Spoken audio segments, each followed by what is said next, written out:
Mga babaeng bombero gikan sa Bureau of Fire Protection mibida sa ilang katakos. Gawa sa ilang abilidad sa ilang trabaho, mipakita usab sila sa ilang tinagbuang talento sa pagsayaw. Si Nico Sereno sa report.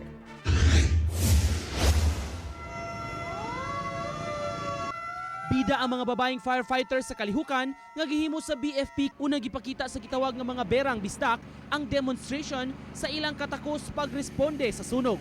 Gikan sa pagmaneho sa fire truck, pagkatkat sa nagkayo nga building ug pagpasirit og tubig aron mapaong ang kayo.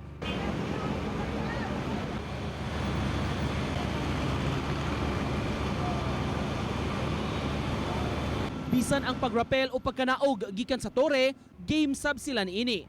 Ang pag-umol sa all-female firefighting crew dugay nang giplano sa BFP. Kung naay mga incidents mo na nag-group nila nga mo responde sa mga disasters or any emergencies. Si FO3 Zilbeth Cortez nga siyam katuig na sa BFP mipasabot una sila makasud sa serbisyo silang mga babay susama ra sab og training sa mga kalalakinan. Gipakita na mo sa katawhan ug sa publiko unsa ang kakusog sa bayi nga pwede ta mo compete sa kakusog sa laki. So sa amo ang basic training within 6 months, firefighting, EMS, kaning sa nakita niyo ganihang pagkita sa rappelling. Mga bombera, staff ng Bureau of Fire Protection 7 ay hindi takot mag-fail. Hindi sila takot mahulog sa tower. Human sa demonstration, mipasundayag pa sila og usa ka dance number nga haumsab sa tema sa mga kababayenan.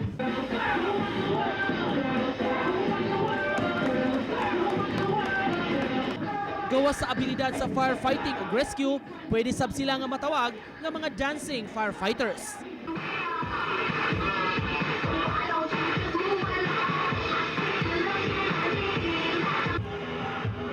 Gawa sa all-women firefighting crew, plano karon sa BFP nga mas palikunon pa ang training alang kanila.